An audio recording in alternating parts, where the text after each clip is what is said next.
Армысыздар, бармысыздар спорт сүйер қауым. Бүгінгі бірге бір бағдарламасында шаршаланға шығатын қонағымызбен таныс болыңыздар.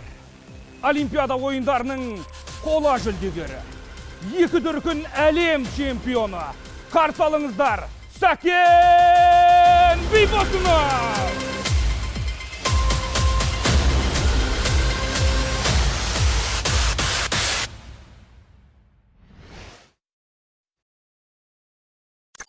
Құрметті көрермен, бірге бір бағдарламасының дәл осы жылқы жылындағы алғашқы шығарылымын назарларыңызға ұсынамыз. Және әдетте біз бірге бір бағдарламасының студиясына қонақ шақыратын ек. Бұл жолы бірге бір бағдарламасы қонаққа келді десек болады. Дәл қазір біз Шымкент шаһарындамыз. Және қонағымыз Сәкен Бибосынов, Олимпиада ойындарының қола жүлдегері, екі дүркін әлем чемпионы.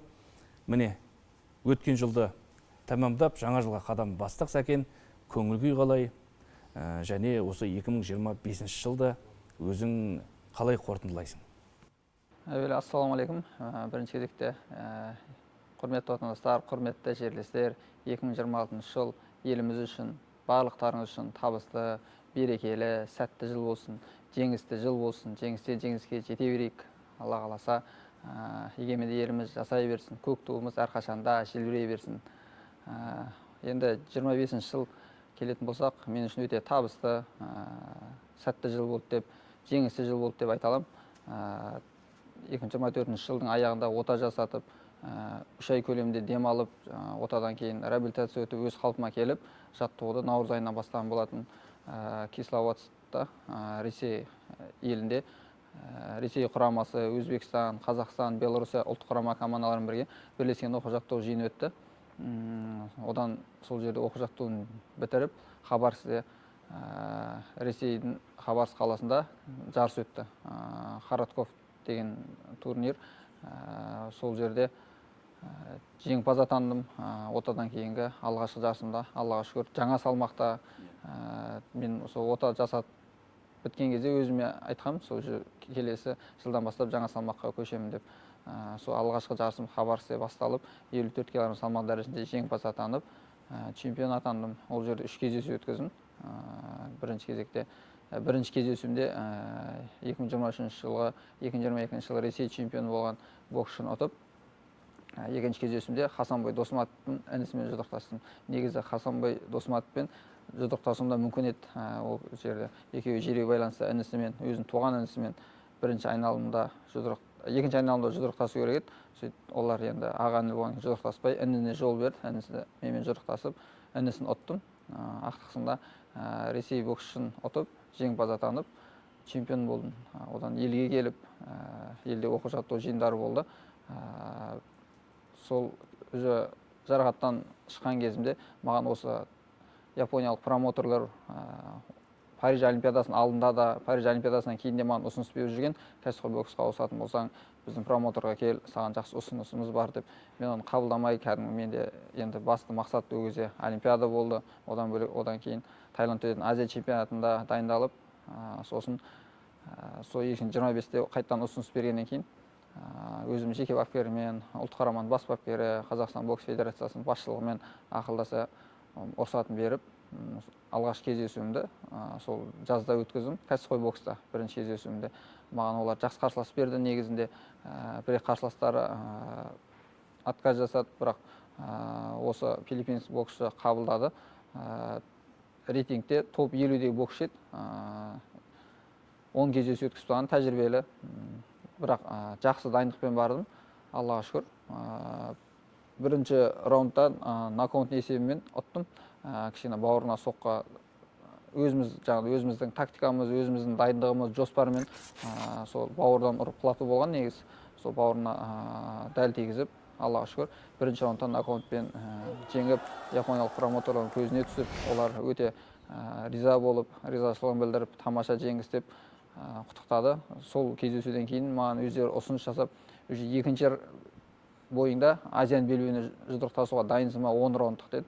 Енді мен бір-ақ раунд ойнадым. Бір-ақ раундтың өзі толыққанды ойнамағандықтан мен оларға қатты асық шешім қабылдамаймын. тағы бір кездесу өткізейін, үшінші кездесуінде маған Азия белбеуіне мүмкіндік беріңіздер деп, екінші кездесуінде уже басқа қарсыластар іздейтін болды маған. Сосын дайындалдық, оқу жаттығу жиындар болды. Балдар Ливерпульға әлем чемпионатына кетті. Оларға көмектесіп, ұлттық құрамада бірге жүрдік. Енді одан бөлек жылдың аяғына қарай іріктеу болды ұлттық құраманың. Қазақстан біріншілігі Семейде өтті. Семейде енді 5 кездесуге түстім. Ол жерде өз бабымда болдым. 55 кг салмақ дәрежесінде World Boxing салмағы бойынша жақсы бабымда болып, мықты өнер көрсетіп, Аллаға шүкір жеңімпаз атандым. Жаңа салмақта ол жерде топ жарып, сол жер іріктеу болды. IB өтетін әлем чемпионатына, Дубайда өтетін жеңімпаз атанып, бірақ бірінші кездесуімде өкінішке орай қолымды сындырып алам. Бірінші кездесуім екінші раундта қолды сындырып, менде басқа вариант болмады. Бапкеріме де айттым, дәрігерге де айттым, менде басқа вариант жоқ, артқа жол жоқ. До конца жұдырықтасам, осы сынған қолмен ешкім білмей қойсын деп, соңына дейін жұдырықтасып, осы сынған саусақпен Аллаға шүкір жеңімпаз атандық. Сосын араға 3 күн салып, сол Семейде жарысты бітіріп, бірден неге ұшып кеттім. Бишкекте екінші кездесу, кәсіпқой бокста. Сол жерде екінші кездесуімде қырғызстандық боксшыны ұтып, ол жерде жеңіске жеттім. Аллаға шүкір, одан келіп Шымкентке келіп, дәрігерлерге қолымды көрсеткен кезімде КТ-ға түсіріп, олар операция жасауға қажет деді. Енді әлем чемпионатына жақын қалған, мен операция жасатпаймын, гипсте қоя салыңыздар деп, олар кішкене қарсылық білдірді. Бірақ енді өзім мақсатым болғандықтан тек гипстедік бір 2 апта шамасында. Бірақ жаттығым жалғастыра едім, басқа жаттығуларымды жасап, 2 аптадан кейін гипсім шешіп тастап, Ташкентке оқу жаттығу жиынына ұлттық құрамамен бірге кеттік. Ол жақта бір 12-13 күн шамасында дайындалып, спаррингтер болды. Сол жерден әлем чемпионатына дайындалып ұшып кеттік. Енді Дубайда әлем чемпионаты болды. 2 апта шамасында бүкіл әлем қатысты, 500-ден астам қатысушылар болды. 108 елден келді. Ұйымдастыру жағы, барлық жағы өте тамаша өтті. Қарсыластар да жақсы болды. 5 кездесу өткізіп, 5-еуінде жеңіске жеттім. 2 дүркін әлем чемпионы атанып, Аллаға шүкір 2025 жыл мен үшін табысты жыл болды. 25 жылдың басында дұға еткен болатын, Алладан сұрағам, Аллам осындай қиындықтарынан кейін бір жеңілдік берші, осы 25 жыл ешқандай жарыс ұтылмайыншы деп дұғам қабыл болып, 3 жарыста әуесқой бокста ұттым, кәсіпқой бокста 2 кездесуінде жеңіске жеттім. Енді 2025 жылы өзің әуесқой бокста қатысқан 3 жарыстың 3-інде де жеңімпаз атандың. Кәсіпқой бокста дебют жасадың. Бұл да бір үлкен қадам, маңызды шешімдердің бірі. Ол жақта да сәтті өткіздің, 2 кездесудің 2-інде де жеңіс дегендей. Енді жаңа айтып отырсың ғой, осы 2025 жылда былайынша айтқанда табысты жыл деп Сәкен Бибосынов үшін біз қорытындай аламыз. Ал дегенмен 2024 жыл негізі өте сәтсіз болды. Өзіңнің карьераңдағы бір сәтсіз жылдардың бірі болды. Дәл осындай жылдың аяғында, мәселен, қазір 2025 әлем чемпионы атанып жатсаң, 2024 жылы жылдың аяғында Азия чемпионатында жарақат алып ұтылдым. Жарақат алып қалдың, осындай сәтсіз болды. Және осы жылмен салыстырғанда 2025 жыл үлкен бір ілгерілеушілік байқалып тұр.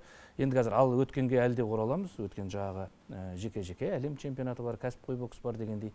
Дегенмен дәл қазір осы 2026 жылға бір алда қандай жоспарлар күтілуде, сол жайлы бір ауыз айтып кетсең. Енді бұйырса оқу жаттығу жиыны басталады. 21 күндік оқу жаттығу жиыны, физикалық тұрдан дайындаламыз барлығымыз. Одан ары қарай ұлттық құраманың бас бапкерлері бізді әр жарысқа өздері бөледі. Сол жарыстарға қатысып, негізінен 2026 жыл Қазақстан бокс үшін Азия біріншілігі, одан бөлек Азия ойындары ең жауапты жарыстардың бірі. Одан бөлек әлем кубоктар өтеді. Бұйырса сол жарыстарда топ жару, елдің намысын абыроймен қорғау басты мақсатымыз. Тоқтап қалмау керек, бұдан да жақсы нәтижеге қол жеткізу керек деп еңбек етіп жатырмыз. Енді және бұл сен үшін үлкен өзгерістердің бірі осы 2025 жылы орын алған. Бұл салмақ ауыстыру да болды. Олимпиадалық салмақ дейміз, World Boxing ұйымы қазір әлемдік әуесқой боксты өз қолына алғаннан кейін осындай бір салмақтарды шегелеп бекітіп қойды. Енді дәл осы салмақта өзіңе қалай 55 келі салмақ пен 52 келі салмақта айырмашылық, бұл өзгеріс, бұл өзіңе таңдау қаншалықты оңай соқты, қиын соқты дегендей? Енді нәтижеге қарасақ бір оңай болған сияқты. Өзім енді салмақ қуу соңғы жылдары қиындау болды, соңғы Азия біріншілігіне. Сосын бойым да ұзын, қолым да ұзын, салмақ ауыстыру керек болды. Бір салмақ 2 олимпийский цикл жүрмін ғой. Сондықтан сол 24-тің аяғында шешім қабылдап, олайша айтқанда бір қиын болған жоқ негізі. 55 өте ыңғайлы салмақ болып жатыр қазір. Енді осы 2025 жылды жаңа өзіңде қорытындылап жатқан кезде алғашқы осы оқу жаттығу жиының осы Кисловодскте болған, Ресей жерінде болған, одан кейінгі алғашқы сол турниріңде де финалда ресейлік боксшыны жеңдің, қарап тұрсақ, қазір осы 2025 жыл түйіндейтін сәтте де осы 2 дүркін әлем чемпионы болатын кезіңде де финалда ресейлік боксшымен шықтың. Осы бір қадам жалпы сәтті болған секілді, Ресейде басталып, бір әдемі түйіні тағы ресейлік боксшымен қойылды. Осы тұрғыда айтып кетейікші, финалдағы қарсыласың жайлы, Вячеслав Рогозин жайлы бұрын онымен таныс па едің, оған дейін бәлкім басқа бір жолдастық турнирлерде, бәлкім бір оқу жаттығу жиындарында кездескен шығарсың? Енді Ресей боксшысы өте жас боксшы, талантты, өте шыдамды, бокс мәнересі тек қана алдыға жұмыс жасайтын боксшы. Оны Кисловодскта оқу жаттығу жиынында көргенбіз. Сол кезде 9 раунд бір-бірімізбен бірінші кездесуіміз, жарақаттан кейін әлі парда тұрмаған, 3 ай демалғаннан кейін әлі соққылар дұрыс көрмейтін кезде бірден екеумізді бір рингке кіргізіп, сол кезде 9 раунд төбелескенбіз. Сол кезде алғаш рет көргенмін оны. Енді жастар арасында әлем чемпионы, 4 дүркін Европа чемпионы, оңай қарсылас емес, жақсы мықты боксшы. Енді осы 2 дүркін әлем чемпионы болдың. Дегенмен енді алғаш рет әлем чемпионы болған бөлек, 2 дүркін әлем чемпионы болған бөлек қой. Бір рет жеңістің дәмін татқаннан кейін 2 дүркін болам, 3 дүркін болам деген жеңістер бар. Бірақ сен өзің бір сұхбатыңда айтыпсың, маған бәрібір осы 2 дүркін болды дегеннен гөрі алғашқы әлем чемпионы деген атағым әлде қайда ыстық деп, осы жайында айта кетсең. Енді алғашқы әлем біріншілігінің алдында мен тек қана қола медаль алып жүрдім, әлем чемпионатында қола медаль, Токио олимпиадасында мысалы әнұран шырқатам деп мақсатым, жоспарым болды, бабымда болып тұрдым. Сол кезде кішкене бағым жанбай, сәттілік жетіспей қалған болатын. Аллаға шүкір, осы алғашқы әлем алтын алған кезімде Сербияда бағымда жанып, жақсы өнер көрсетіп, ақтықсында да болсын, қай кездесу болса да, сол әлем чемпионатында Хасанбой Досматов тұттым, мықты қарсыластар тұттым 5 кездесуімде де. Сол маған өте есте қалатындай әлем чемпионаты болды, алғашқы алтын медаль болды, қазақтың әнұранын алғаш рет шырқатқан болатын әлем біріншіліктерінде. Сол үшін алғашқы әлем біріншілігін екінші әлем чемпионатына қарағанда ол жоғарылау. Ыстығырақ болды дейсің. Енді өзің Хасанбой Досматов жайлы айтып қалдың. Жалпы осы 2025 жыл сен ресейлік боксшылар деп қалдық, өзбек боксшыларына да тұлған жоқсың, былайынша қарасаң. Алдынан бұған дейін шығып келе жатқан кедергілерден бір сәтті өткен дейсің. Бұл неге байланысты деп ойлайсың? Қандай өзгеріс болды? Өзіңнің бәлкім жаттығу барысында өзгертулер болған шығар, мүмкін бапкерлер басқа тактика қойған шығар. Енді ол тек қана салмақта ғана емес, бұл жерде сенің осы шаршалаңдағы іс-қимылыңда да бір өзгеріс болып тұр ғой. Енді салмақ бірінші кезекте салмақ ауыстырғаны өз септігін беріп жатыр. Одан бөлек жаттығу процесстерін өзгертіп, қазір таңда уже тәжірибемен жұмыс жасап жатырмыз. Соның арқасында Аллаға шүкір жеңіске жетіп жатырмыз. Енді мен Хасанбой Досматовқа олимпиада ойындарында ұтылдым. Ол кездесулерде енді тартысты кездесулер болды. Негізінен көбісі соңғы жарыста ұтылып кетті. Көп сындар айтылды ғой, бірақ былай қарап отырсаң, ұтылған жарыстардың өзі тек байрақты бәсекелерде ғана ұтылып жатырмын. Турнирлерде бәрін ұтасың. Осы Азия ойындары, Олимпиада ойындары, Азия чемпионаты. Бірақ мен ұтылған қарсыластарым сол жарыста чемпион болып жатыр. Мен ширек финалдан ұтылып жатырмын. Мысалы, Азия ойындарында Хасанбой Досматовқа ұтылдым. Ол Азия ойындарының чемпионы атанды. Олимпиадада 24-ші жылы Хасанбой Досматовқа ширек финалда ұтылдым. Ол олимпиада чемпионы болды. Мен енді мысалы басқа біреулер ұтылғандар, олар бір ұтылған келесі кездесуде қарсыластар ұтылып қалып жатыр. Мен бірақ ұтылған қарсыластарым олимпиада чемпион болып жатыр. Енді кімге ұтылғаныңа да байланысты ғой, негізі қарсыластар осал болған жоқ. Мысалы Славия біреу ұтылып, ол келесі кездесуінде басқа біреу ұтылып қалған жоқ та. Мен ұтылған қарсылас жеңімпаз атанады сол жарыстың өзінде. Былайша қарасаң, күресте, басқа да спорттарда егер сен ұтылып қалған сен ұтып кеткен қарсылас финалға шығып жатса, сен үшінші орынға мүмкіндік болып күресіп сондай болады ғой. Бізде ондай жоқ қой. Белдесу бар, бокста ондай жоқ, расымен егер қарап тұрсақ, сол тағы да бір мүмкіндік алатын болсаң, кемі әрбір жарыстан медаль қол алып қайтатынын ғой сен. Жерге байланысты солай түсіп қалып жатыр ғой. Қазір екі дүркін олимпиаданың қола жүлдегері деп айтып жататын бек бәлкім. Мәселен, енді бірақ осы олимпиада ойындарын айтып қалдық, өзің Хасанбаймен болған жекпе-жекті айтып қалдық. Сол жерде бапкерлер айтып жатты, әртістік қос. Міне әртістік қос деп жатты да. Бұл сәтті сен шаршалаңда естідің бе? Әлде бәлкім ойын осы боксты қайталап көрген кезде естіген шығарсың. Қандай ойда болдыңыз? Әртістік қос деген. Енді шаршалаңда естіген жоқпын. Арғы бұрыш не айтып жатқанын естімейміз ғой. Тек өзіміздің бұрыштағы бапкерлеріміздің ақыл кеңесін тыңдап жатамыз. Енді ол жарыс бітіп, сосын видеолар тарап кеткен кезде ғана көрдім. Енді актерлық деген, әртістік деген енді актерлік шеберлік нелерге жаңағыдай студияларға, төрешілерге сендер деп жатыр ғой деймін. Өзің жеңісің ұтып жатқаныңды соны көрсету керек деп. Сосын сол айтты деп ойлаймын бапкері. Саған өзіңе осындай актерлік шеберлік қос, енді әртістігіңді қос деген бір. Бізде ондай жоқ. Ақыл кеңес болды ма? Жалпы бізде бапкерлер ондай болса, енді ағайдың сөзі сол жері бар ғой. Бұдан да жақсы ұтуға болады деп. Сен ұтып тұрсың, бірінші раундта 3-2 маған берді негізі. Бұдан да жақсы ұтуға болады, маған қара дұрыстап істе деп ше. Бізде бапкерлер ондай актерлыққа, әртістікке үйретпейді ғой енді. Қалай айтты, қандай тактика жаса деді, соны жасадым. Мен бірақ 3-ші раундта сол тактиканы дұрыс, ағайларын айтқанын дұрыс істемегендіктен жеңіске жете алмадым. Бірақ бірінші раундтың өзінде негізі 3-2 есебімен ұттым, бірақ 3-2 емес, 5-0 бергенде мүмкін жекпе-жектің тағдыры басқаша болып кететін еді. Жалпы осы жекпе-жектерде, бокста көбіне бір екі ұдай болатын кезде осындай төрешілер ойнатып тұрады. 3-2 болған кезде де тіпті жеңіп тұрған боксшының өзінде бір күмән пайда болады екен. Жалпы неге бұл мен ұтып тұрған жекпе-жекті 3-2 қылып қана беріп тұр деген. Демек, қазір бізде түсінетін болдық, спорт комментатор ретінде жүргізіп отқанда, мыналар қазір соңында ойнатып кетеді-ау осыны деген секілді бір төрешілердің шешіміне күмән пайда болады. Маған кішкене жетпей жатқан сол жақтары болды деп ойлаймын. Мысалы 3-2 3-2 5-0 ұтып келесің, бірақ саған 3-2 берсе, мен сол қалпымнан танбай, сол боксымнан жалғастыра беруім керек. Мен сол маған психологически дұрыс не істей алмай, өз-өзім ұстана алмай, боксымды басқа мәнер өзгертіп жіберемін да. Негізі бірінші раундтағыдай ойнап, соңына дейін ойнау керек та. Соңында жеңіске жететін едім. Сол кішкене әсерін берді. Сол жағы өзімнің кішкене минус жағым. Қазір сонымен жұмыс жасап жатырмын мен. Агрессия қоспай, сол ақылға салып, алғашқы тактикаға ашуланбай, кәдімгідей, төрешілерге мән бермей, ұпайға мән бермей, өз боксыңды істеп шықсаң, жеңіске жетесің ғой негізінде. Жалпы осы мен талай олимпиада ойындарын жүргізіп жүрмін, әлем чемпионаттарын, түрлі спорттарды жүргіземін. Бірақ бокстағыдай дауды мен басқа спорттың түрлерінен мүлдем байқамаймын десем де болады. Мәселен, жеңіл атлетика ол бөлек. Жеңілген адам жоқ, мен жеңдім деп айта алмайды.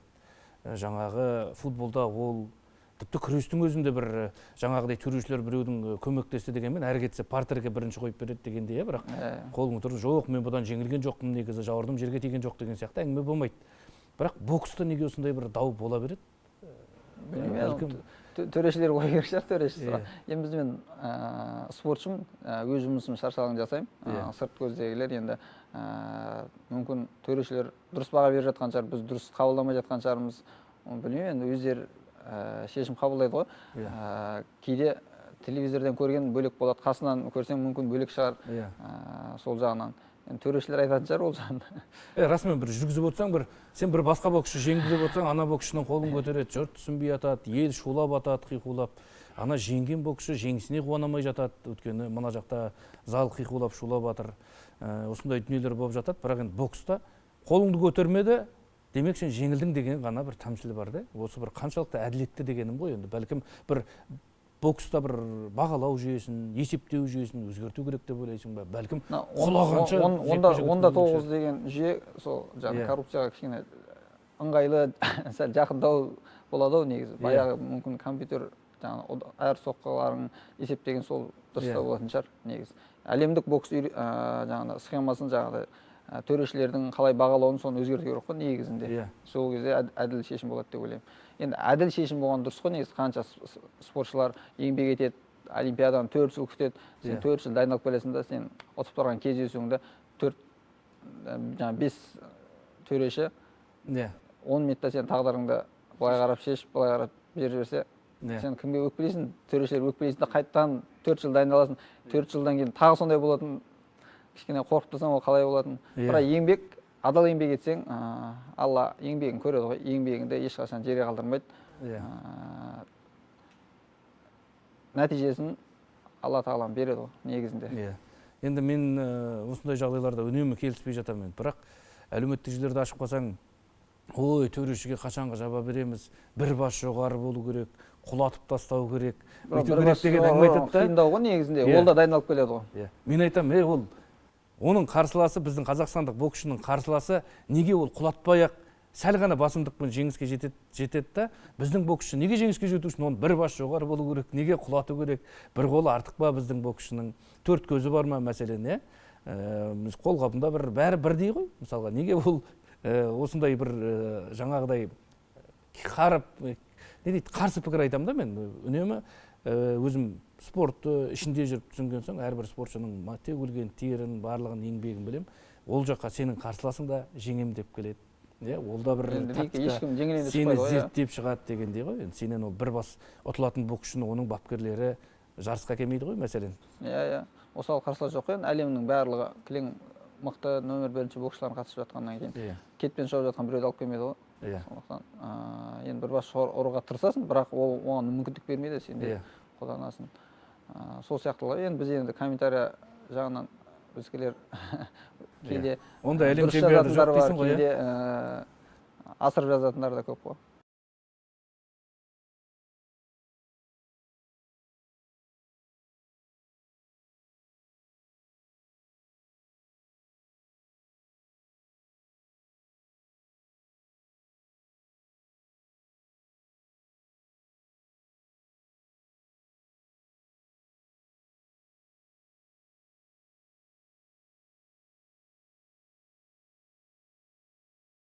Сәкен, енді қазір біз біраз бокстың тіпті бағалау жүйесіне дейін де барып қайттық қой. Енді дегенмен жаңа айтып жатымыз өзге боксшылардың қарсыласын, Хасанбойдың бапкерлері әртістік қос дегенді айтып жаттық. Енді өзіңнің бапкерің бар. Бізде қазір Мырзағали Айтжанов бапкер. Мырзағали аға жайлы айтып бере аласың ба? Боксы қандай ақыл айтады, не ерекшелігі бар? Және сосын жаңа өзің бір ауыз айтып қалдың, әлем чемпионатына кетпен шауып жүрген біреуді әкелмейді деген сияқты. Бірақ Мырзағали ағамыздың бір сұхбатын естіп қалдым.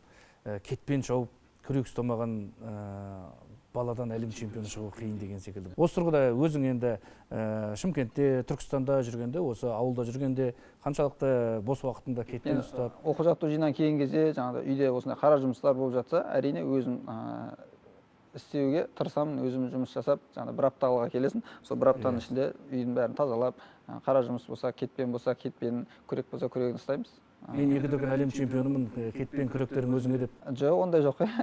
Ол 2 дүркін әлем чемпионы, бізде ұстаным бар. Сен чемпион болдың, әнұран шырқалды, ертеңнен бастап бізде чемпион емессің. Ары қарай сенде жаңа мақсат, жаңа бағыт болу керек. Енді Мырзағали Құланұлы әлемнің 2 дүркін үздік бапкері жайдан жай болған жоқ. Өз жұмысының маманы, білікті маман, мықты бапкер.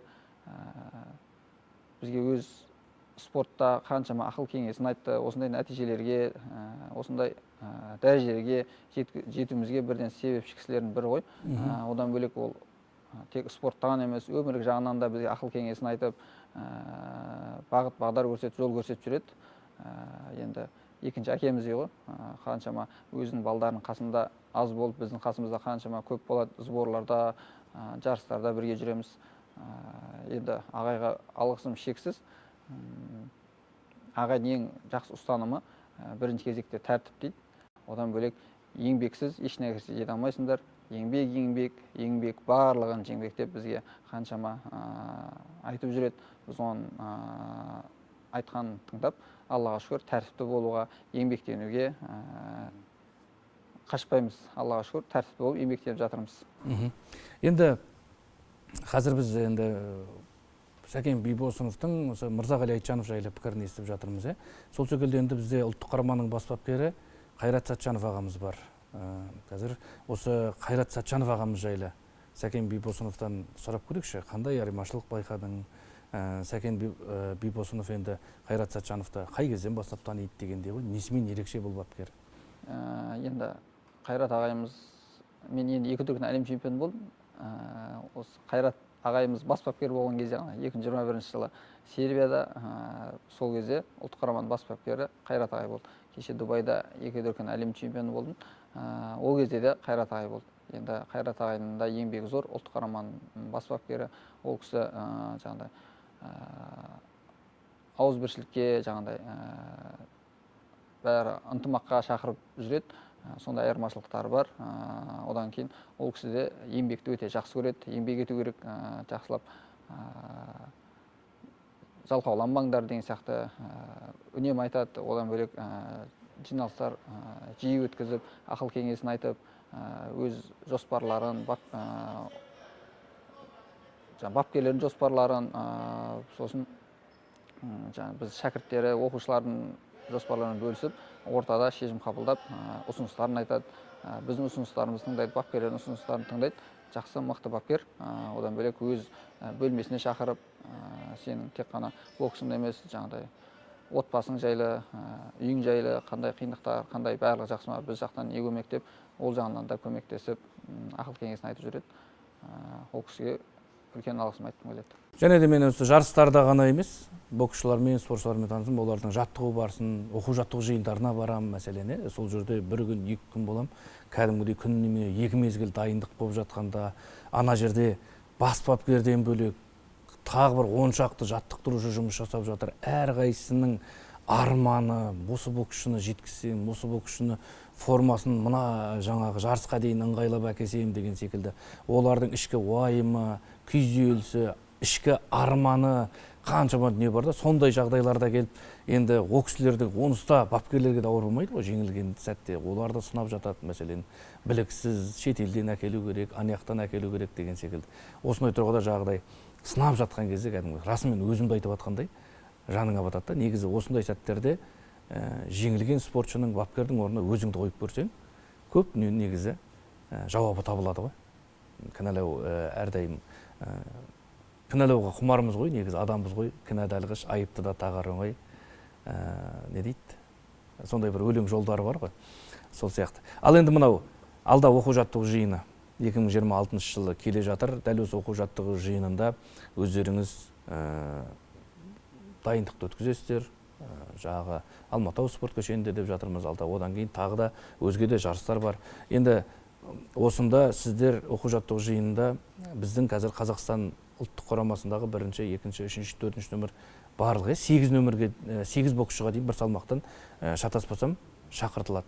Осы оқу-жаттығу жиынында қаншалықты өзіңізбен салмақта жүрген боксшылармен спарринг өткізесіздер, қаншалықты бір-бірлеріңізді зерттейсіздер? Енді бір ұлттық құрамада болғандықтан барлығымыз бір-бірімізді жақсы білеміз. Барлық боксшылардың уровендері бірдей ғой негізі. Біреудің кішкене сәттілік жағынан, бағы жағынан жеңіске жетеді. Біреуде кейде бабында болмай қалады, сол жақтарынан айырмашылықтар болады. Былайша бізде бокс деген қатты дамыған, бізде бір салмақтың өзіне бәсекелестік деген өте жоғары. Мысалы, ұлттық құрамаға бір салмақта 4 боксшыны іріктеп алатын болса, 4 боксшының қайсысын алып барсаң да, әлем чемпионатында болсын, Азия чемпионаттарында болсын, медаль алып береді, жақсы өнер көрсетеді. Бір-бірімізді жақсы білеміз, жақсы зерттейміз. Кейде өзіміздің мықты жақтарымызды, мықты тұстарымызды көрсетпеуге тырысады. Ол боксшы болсын, кейде мен, сондай бірімізді мықты жақсы түсінеміз, білеміз, зерттейміз жарыстарда, бірақ уже 100% дайын болып шығамыз. оқу жаттығу жиында мынау бір-біріңмен спаррингке шыққан кезде, мәселен, ресейлік боксшымен финалда кезген бұрын спаррингке шыққанмын деп жатсын. Өткенде мысалы үшін Өзбекстан құрамасымен біріккен оқу жаттығу жиыны өтті дегендей болды да. Осындай спаррингтерде қаншалықты бар өздеріңнің потенциалдарыңды көрсетесіңдер, әлде бір жағы бармағын бүгулі дегендей, ол жерде әйтеуір спаррингте жеңіліс тапсам да мен негізгі жеңісім жарыстарда болады деп бар өнеріңді көрсетпей қоясың ба, әлде спаррингте осыны қалай да жеңуің керек деген бір мақсат қойып бүкіл өнеріңді паш етесің ба? Спарринг бөлек қой, спарринг ол ешкім қолын көтермейді, ол жерде тек тәжірибе аласың, жұдырықтасасың, бірақ әркім ұстаным әртүрлі. Мысалы біреу 100% спаррингте берілуім керек дейді, біреу 80%, 90%, 70% ойнап шықсам болды деп, бір қыр-сырымда өз мықты жақтарын көрсетпейін деп шығатын кездерде болады. Бірақ жарыстарда 100% өнер көрсетесің ғой. Мен енді өз басым спаррингтерде, оқу жаттығу жиындарда ойнаған кезде толық өз мықтылығыңды, өз қыр-сырларыңды көрсетпеуге тырысамын. Өзіме керекті жаттығуларды жасап, қарсыластарыма мықты өзім қойылған соққыларын көрсетпеуге тырысамын. Бір жағынан спаррингте жас боксшылар, тәжірибесі аздау боксшылар тәжірибе жинап алады, өзінің мықты әлем, 2 дүркін әлем чемпионы қарсысы спаррингке шығып, жеңілсе де ешкім сынамайтын біледі, бірақ тәжірибе алады. Жақсы ғой негізі спаррингтер негізі. Бізде кейде 100% салатын кездерде осы спаррингте, осы жерде ойнап алуың керексің, осы жерде бар неңді шығарып, жарыстың алдында қыр-сырын көрсетіп, бабыңа кіруің керек болады. Сол кездерде бәрі саламыз. Енді мен қазір неге бұл спарринг жайлы сұрап жатырмын, біз білеміз, енді Олимпиадада қазір алда 55 келі салмақ, сондықтан көп боксшылар салмақ қосып жатыр, өзгертіп жатыр. Біз қазір бір ғана 55 келінің өзін алып қарайтын болсақ, қазір 3 бірдей 2 дүркін әлем чемпионы бар екен да. Осы 55 келіде потенциалды бір-біріне қарсылас болуы мүмкін. Ол Сәкен Бейбосынов, ол Махмұт Сабырхан, Санжар Ташкенбай деген секілді, сол секілді біз Нұрсұлтан Алтынбек деген жас боксшының да өсіп келе жатқан білеміз. Осы тұрғыда осы қарсыластарың жайлы айтып кеттікші, бір ауыз тоқталып, Махмұт несімен ерекше, қандай артықшылығын байқадың, адам ретінде, мынау шаршы алаңдағы тыс өмірде қандай деген секілді. Сол секілді Санжарға тоқталып кетейік дегенде. Енді қысқа айта берейін, Санжар да, Махмұт та адам ретінде, өмір ретінде доспыз, бауырмыз, ініміз, ондай ешқандай бір-бірімізге деген жаман ой жоқ. Ал шаршы алаңда тек қана қарсыласпыз, спорттық интерес ол жақта. Әр спортшының өз арманы әлем чемпионы болу, олимпиада чемпионы болу. Бірақ тек біз шаршы алаңда қарсыласпыз. Енді бокс жағынан алатын болсақ, Махмұттың манерасы екі стойкада жұдырықтаса береді, алдыға көп жұмыс жасайды, шыдамдылығы мықты, соққылары жақсы. 55 кг, оған да салмағы жақсы болып тұр. Ал 55-те Санжар Ташкенбай бауырымыз қазір таңда енді салмағы кішкене жетпейтін шығар, кішкене қиындау болады дәл қазір. Мүмкін әлі олимпиададан 3 жыл бар, салмақтар өзгеріп кетуі мүмкін, салмағы өсуі мүмкін, біздің салмақтар қиын болуы мүмкін. Сол сияқты ештеңе айта алмаймын. Олимпиадаға кім барады? Қазір таңда 3 жыл уақыт бар, оған дейін Азия ойындары бар, Азия чемпионаты, әлем біріншіліктері бар. Енді ешкімге жаманшылық тілемеймін, ешкімнің бір алдағы келе жатқан жарыстарына сәттілік тілеймін, олар да чемпион болсын, шығып жатқан бар қазақ бауырымыз ғой, қазақтың әнұранын шырқатып жатыр, қазақтың намысын абыроймен қорғап жатыр. Олар да 2 дүркін әлем чемпионы болған кезде мен өте өзім ұтқандай қуандым. Бізде қазір жалпы 55 келі өте бір мықты салмақ, 6 дүркін әлем чемпионы деп айтуға болады ғой. Сен 2 дүркін әлем чемпионысың, Махмұт 2 дүркін, Санжар 2 дүркін әлем чемпионы. Енді бұл өзге де боксшыларға үлкен мотивация осы салмақта өзін көрсетуге.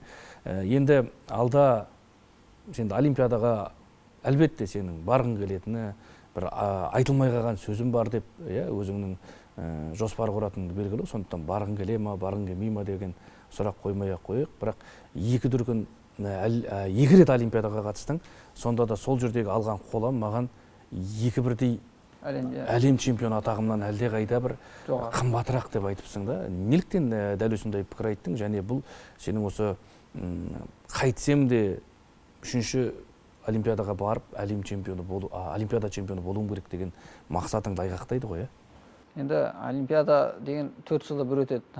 Ең әр спортшының арманы мақсаты олимпиаданың алтыны, олимпиаданың жұдырық тасып, олимпиаданың медалі ғой. Мен үшін сол олимпиаданың қола медалі 2 әлем чемпионатының алтыннан қайда жоғары.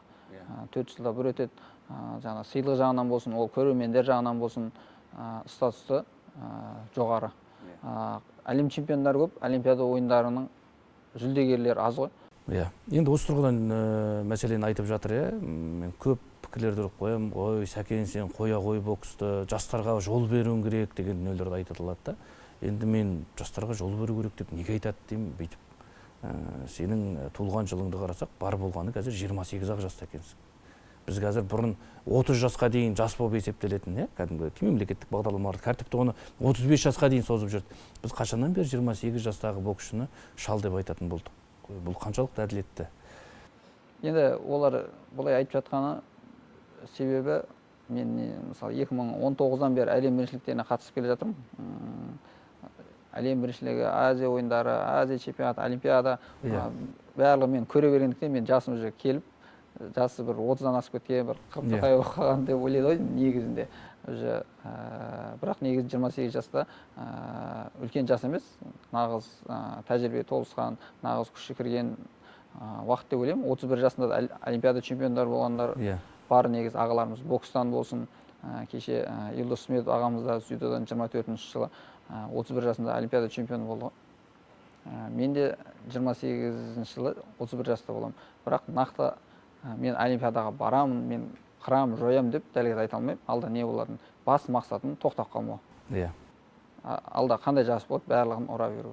Енді бұл жерге, бұл салмақта, мәселен, олимпиадаға бір боксшыны апару үшін, оның түрі жақсы екен, мұның мінезі жақсы екен деп апару болмайды. Спорттық жетістігіне қарап апарады ғой. Сіздердің Лос-Анджелес олимпиадасына апару үшін де, мәселен, осы салмақта кім мықты? Бір-бірлеріңізбен бәлкім Қазақстан чемпионатында кездесетін шығарсыздар, жекелей спаррингтік арнайы бір турнир өткізетін шығар. Бірақ өзіңіз қазір Махмұтпен де, Санжармен де, өзге де боксшылармен шығуға дайынсыз. Өзіңізді күшіңізге сенімдісіз ғой жалпы. Енді спортшы болғандықтан қаншама жыл бокстап жатқан екен, ешкімнен қорықпаймыз ғой. Шаршалғанда кім қарсылас болады, бәріміз жұдырықтаса береміз. Тамаша. Енді бізде неге сұраймын, бұны Қазақстан чемпионатында кейде бір ол боксшы алдында әлем чемпионатына барып келеді да, босатылып қалады. Азия ойындарына барып жеңімпаз болып келіп, тағы да Қазақстан чемпионатына қатыспай қалып жатады. Сол кезде барлық мықтылар өнер көрсетпей қалады, сондықтан бір жанкүйерлерді сұрақ қап қоятын секілді. Негізі қалай ойлайсың, Қазақстан чемпионатына бірінші нөмір, екінші нөмір қандай оның алдында жарысқа барып келсе де қатысу керек па, әлде босатылғаны дұрыс па осы? Енді мен бапкер емеспін, мен бапкерлер қазір солай шешім қабылдап жүр. Мүмкін дұрыс шығар, сол жағынан өз әсерін беріп жатқан шығар. Енді олар әлем чемпионатынан жекпе-жектер өткізіп, чемпион болып, жаңағыда келген кезде лайықты деп ойлаймын демалуға. Лайықты болғандықтан демалтырып жатыр. Ал ұтылған ешкім қандай результат көрсете алмады. Жүлделемесе, солар уже қатысып жатыр ғой негізі. Баяғыдан келе жатқан система шығар. Осы бір системадан ба деймін да, мен кейде сұрақтардың туындайтыны. Бірақ енді өткенде мен спортшылардың өздерімен де сұрап жатырмын да, жақында біз Абиб Абужақыновамен сұхбат болды. Абиб айтады да, мәселен, мен бұл салмақты мықтысымын дейді. Мен қазір олимпиадаға да барып жатырмын, әлем чемпионаттарында халықаралық дәрежеде нәтиже көрсетіп жүрмін. Сөйтіп мені Қазақстан чемпионатынан босатылады, маған ол жағынан рұқсат берілген дейді. Бірақ мен қатысуыма да болады, мен қатыссам да жеңем дейді. Бірақ ол екінші бір боксшының, мәселен, сол жаңағы Қазақстан чемпионы ретінде алатын жалақысына, оның жаңағыдай спорт шебері деген не дейді, бір осындай бір атағына, бір қол жетуіне бір кедергі болады дейді да. Маған ол жерге барып, мен әлемде өзімнің мықтылығымды дәлелдеп жүргеннен кейін Қазақстанға қайтадан өзім мықтылығымды дәлелдеп, ана боксшының Қазақстан чемпионы болу бағынан айыру, ол маған керек па, бапкерге керек па, одан да ана басқа спортшының Қазақстан чемпионына атанғанына мен соған екі есе қуанам дейді. Осындай да дүниелер бар ғой, бұда қарап тұрсақ. Мысалы, әлем чемпионы келген бала демалып жатса, мына жақтан 4 спортшыны алатын болса, бір спортшы жаңағыдай зарплата алуға, жаңағы өзін көрсетуге мүмкіндік алады да. Ұлттық құрамаға шақыртып алуына, облыстық спорттан тағы да жалақы алады. Бұл тұрғыда да біз спорттағы спортшылардың да отбасы бар екенін, оның да спорттық карьерасы уақытша екенін, сіз мысалға 28 жасқа жетпей сізді мысалға зейнетке шығарып жүруге дайын болып отқан адамдар бар да, одан кейінгі оның өмірі қалай болады деген тұрғыда да оны ойлап, мәселен, жан жақты қарасаң, негізі көп нәрсеге жауап табуға болады ғой.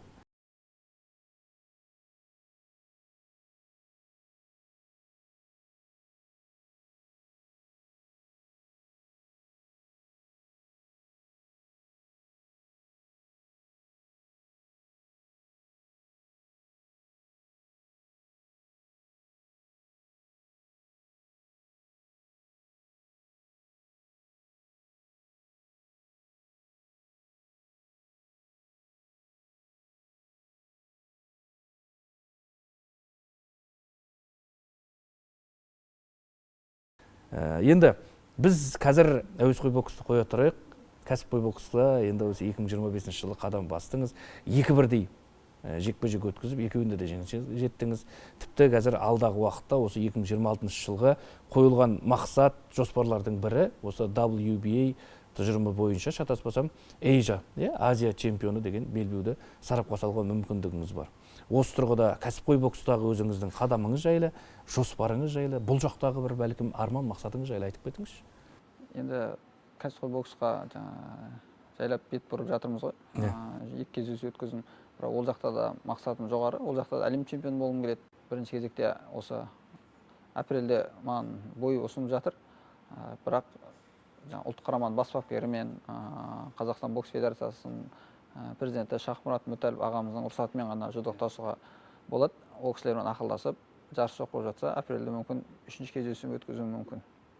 Алғашқы қарсыласыңыз филиппиндік боксшы болды, одан кейін қырғызстандық боксшы болды, және осы жағы Азия чемпион деген белбеу үшін таласуы мүмкін боксшы жапониялық боксшы, өйткені сода қазір сол белбеуі бар, мәселені Асайо дейміз ба?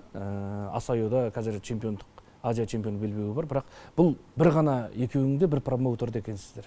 Енді ол қаншалықты сіздің промоутерлеріңіз қазір бір өзінің бір чемпион жоғалтып алуға мүдделі болады, әлде сізді бір басқа бір тұжырымға ұсынам екен, бұл жағы ақылдасылып жатыр ма? Ақылдасқанда олардың ұстанымдары америкалық Top Rank деген промоутер бар, солла сияқты деген, олар бір командада болсаң, бір салмақта болсаң жұдырықтастыра береді. Ол өздеріне ешқандай зиян келмейді жер. Өзінің екі спортшы бокстасса, кім ұтты, соны ары қарай әлемдік белбеулерге жұдырықтастыруға өздеріне мақсат жоспар болады. Сондықтан солай жасап жатқан шығар. Бұл біздің екеуі де біздің боксшымыз, бір-бірін шығармаймыз деген секілді неғымайды. Қайта кім мықты, соны шыңдай береді ғой. Сондай. Енді бұйырса апрельде 8 раундтық жекпе-жек ұсынып жатыр. 8 раунд, мүмкін төртінші кездесуінде Азия белбеуіне ойнап, ар жағында 5-6 кездесулерінде әлемдік белбеуге мүмкін жұдырықтасуы мүмкін. Олар жаңағыдай осал қарсылас бермейміз, көп уақыт жоғалтпаймыз, ертерек белбеу бокстасын деп ұсыныс жасап жатыр. Кәсіпқой бокста қазір қадам басып жүрсіз, екі жекпе-жек өткіздіңіз. Енді алда 8 раундтық жекпе-жек өткізуге мүмкіндік бар. 8 раундқа қаншалықты дайынсыз, және жаттығу барысында бір өзгеріс енгізілді ме осы кәсіпқой боксқа қадам басқалы бері? Көбірек физикалық тұрғыда шыдау керек, көбірек күшті сақтау керек деген секілді. Енді кәсіпқой бокста төзімділік керек қой. Ол жақта 6 раунд, 8 раунд, 10 раунд, 12 раунд жұдырықтасасын, сосын ол жақта кішкене соққы қою керек болады. Соққының удары кішкене ауырлау болу керек, дайындықта бөлек болады. Ол жақта бір қарсыласқа дайындаласың. Әуесқой боксында өз қиыншылықтары бар, кәсіпқой боксында өз қиыншылықтары бар негізінде. Қазір енді кәсіпқой боксында қыр-сырын үйреніп, ол жаққа да дайындалып жатырмыз. Бірақ негізгі ұлттық құраманың мүшесі болғандықтан әуесқой бокс қазір таңда жоғары тұр ғой. Кәсіпқой бокста да бапкеріңіз Мырзағали Айтжанов, Мырзағали Қуан. Әлде де басқа кәсіпқой бокста жүрген жаттықтырушылармен жаттығып Қанат Алтаев деген бапкер бар. Ол бірінші кездесуімізде нокаут ұтқан кезде сол кісі көмектесті дайындығымызға. Одан бөлек өзімнің ағам бар, туған ағам. Ол да көмектесіп, өз ақыл кеңесін айтып, дайындыққа септігін себебін тигізіп жүр. енді промоутерлеріңіз не деп жатыр? Мәселен, сізге алдағы жекпе-жектерде 8 раундтық жекпе-жек өткізу үшін сәуір айында, мәселен, өзге де бір кәсіпқой бокста жүрген тәжірибелі бапкерді жіберіп, көмекке ондай жоспарлар ондай әлі ұсыныс беріп жатқан жоқ. Негізінде олар айтты маған, Токиоға келіп дайындалсаң болады, Америкаға сборларға жібереміз деп. Енді көре жатармыз ол жағын. Бірақ олар жаңағыдай сен әуесқой боксқа бокстаспайсың, кел бізге деп ондай қатты шарттар қойып жатқан жоқ. Бірақ дегенмен өзіңіз бір сұхбатыңызда айтып қалдыңыз, тіпті Қазақстан чемпионаты мен мына жақта кәсіпқой бокстағы жекпе-жегіңіз қатар келіп қалған кезде екі ойлы болып қалдым дегендей таңдау жасау керек болып жатады. Енді мәселен сіз ертең мына жақта олимпиада ойына жолдама алатындай мүмкіндік туындап тұрса, мына жақта кәсіпқой бокста әлем чемпионы атану мүмкіндігі туып тұрса, қайсысын таңдауыңыз мүмкін болып қалады? Нақты жауап айта алмаймын дәл қазір. Енді әуесқой бокстың несі олимпиадасын статусы жаңа өзім айтпақшы жоғары ғой негізінде. Олимпиаданың алтыны. Тарихта қаласын, олимпиадаға медаль алып, олимпиаданың алтын алсаң, өзі тарихта қаласын.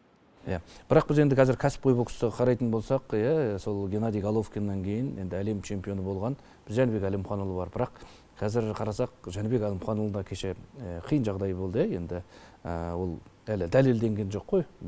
Біз мысалға менің өзім Жәнібекке бір жала жабылды, бір құйтырқы әрекеттер болды деген менде ой бар да. Мәселен, бір қазақ баласына бұлар 3-1 чемпиондық белбеуді ұстатқысы келмегенін ау деген мен сияқты бір менде өзімде бір күмән бар енді. Мен қазақ спортының жанкүйері ретінде Жәнібекті жеке танитын, оның мүмкіндігін білетін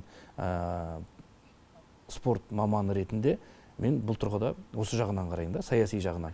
Енді Данияр Елеусінов барды, мәселен, олимпиада чемпионы болып тұрып, кәсіпқой боксқа бет бұрды. Ол жақта да промоутерлермен жаңағы заң жүзінде бір қиындықтар туындады. Осындай тұрғыда кәсіпқой бокста біздің боксшылардың бір сәтсіздікке ұшырап жатқаны, қанша олардың олимпиада чемпионы болып, қаншалықты әлем чемпионы болып, мықты бола тұрып, жолдар болмай жатқаны сенің кәсіпқой боксқа аяқ басуыңа бір секемдендірмей ма, күмәнданып бір осы қалай болады екен деген секілді. Енді осы бокс таңдағандықтан кейін ол жақта көру керек. Менде ондай қорқыныш не жоқ. Головкин ағамыз өзі әлем чемпионы болды. Жәнібек Әлімханұлы ағамыз да чемпион болып көрсетіп, із бастап кетіп жатыр. Одан бөлек қаншама ағаларымыз, бауырларымыз жақсы өнер көрсетіп жүр негізінде кәсіпқой бокста. Енді бір қиындықтар болып жатыр, ол қиындықтардан өтіп жатыр. Бізде де ондай қиындық болса, бізде шыдап, сабырмен оларды да жеңем деп ойлаймын. Промоутерлеріңізбен қазір қаншалықты барлығын осы тәжірибелі заңгерлерге тексертіп алдыңыздар? Мәселен, жаңағы келісім шартта бір жыл бойы өткізетін жекпе-жек, мәселен, жаңа өзіңіз айттыңыз, әр кетсе 5-6 жекпе-жекте мен әлем чемпионына шығарамыз деген жоспар құрып жатыр. Осының барлығы қағаз жүзінде өзіңізге бекітіліп, қағаз жүзінде болғанда нақты енді нақты айта берейін, әлі қағаз жүзінде ешқандай қол қойылып не істеген жоқпыз, бірақ олар маған жаңа айтылған уәделерін бәрін орындап жатыр. Келісімшарт жоқ па сонда? Келісімшарт негізінде жіберу керек, бірақ келісімшарт былайша қол қойған жоқпын, бірақ жаңа ауыз екеуміз мысалы қол берісіп кеткенбіз. Бірақ жұмыс жасап жатыр, бәрін істеп жатыр. Өткені мен неге айтып жатырмын? Сен Данияр Елеусіновті жақсы білемін да, өткені сол промоутерлермен дұрыс болмай, о жақтан кетейін десе, олар жібермей жатыр, келісім шартқа қол қойып қойған, басқа промоутерлерге ауыса алмай жатыр, мүмкіндік беретін, өздері чемпиондық жекпе-жек ұсына алмай жатыр дегендей ғой. Осындай тұрғыда әзірге ешқандай басыбайлы келісім шартыңыз жоқ. Кетем десеңіз де, таңдайым десеңіз де. Келісім шарт бар, бірақ олар әлі келісім шарт, мысалы мен нақты қол қойған жоқпын, бірақ кәдімгі мен қол берісіп не істегеннен кейін жігітше сөзінде тұрмын, олар да жігітше сөзінде тұрып барлығын жасап жатыр. Дегенмен де айтқан уәдесін бәрін орындап, беретін сумасын беріп жатыр. Егер келісімшарт келіп жатса, барлық заңгерлерге жан-жақты тексертіп аламыз. Абайлаңыз әйтеуір бізде сізге жанкүйер болған соң, осы жағын бір қадағалаңыз деп жатқан бұл. Енді спортшылар ол жағын мән бере бермейді, бас қатырғысы келмейді. Жағдай жігітше алдарқамаңыз деп жатсыз ғой болды. Жігітше сенеміз деген секілді дүние болады, бірақ ол жақта бұл кәсіпқой бокс бизнес дейді ғой, көбіне айтып жатады. Ал саудада достық жоқ екенін жақсы білеміз, сондықтан өзіңізбен бір нақтылап сұрап жатқанымыз ғой, құлаққа қысқып. Ал енді сәттілік тілейміз, бізге уақыт бөліп, арнайы келіп, міне 2025 жылды қорытындыладық, 2026 жылға жалпы алдағы өзіңіздің жоспарыңызбен бөлісіп жатсыз.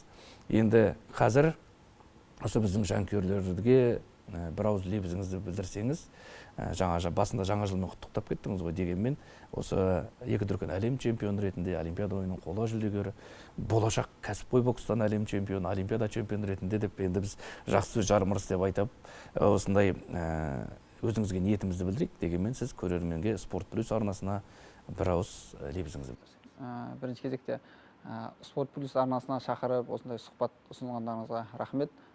Құрметті қазақ елі, құрметті жерлестер, еліміз аман, жұртымыз тыныш болсын, әр шаңырақта қуаныш, жақсылық болсын, әр отбасында елімізге қызмет ететін азаматшалар шыға берсін, бұйырса әлемді мойындататын чемпиондар көп болсын. Аман болыңыздар, құрметті қазақстандықтар. Рахмет, Сәкен, өзіңді де жаңа жылмен құттықтаймыз, сәттілік дейміз. Бұйыртса алға қойған жоспарларың, мақсаттарың барлығы орындалсын, жақындарың аман болсын, ден саулығың мықты болсын, жарақаттан, сәтсіздіктен барлығынан аман болып, алға қойған мақсатыңа жетуіңе тілекшіміз. Ал құрметті көрермен, бірге бір бағдарламасында бүгін қонақта болған Олимпиада ойындарының қола жүлдегері, екі дүркін әлем чемпионы Сәкен Бибосынов болатын. Бізбен бірге осы бағдарламаны тамашалағандарыңызға алғысымыз шексіз. Жеңісті күндерде жүздескенше бай, қуатты болайық.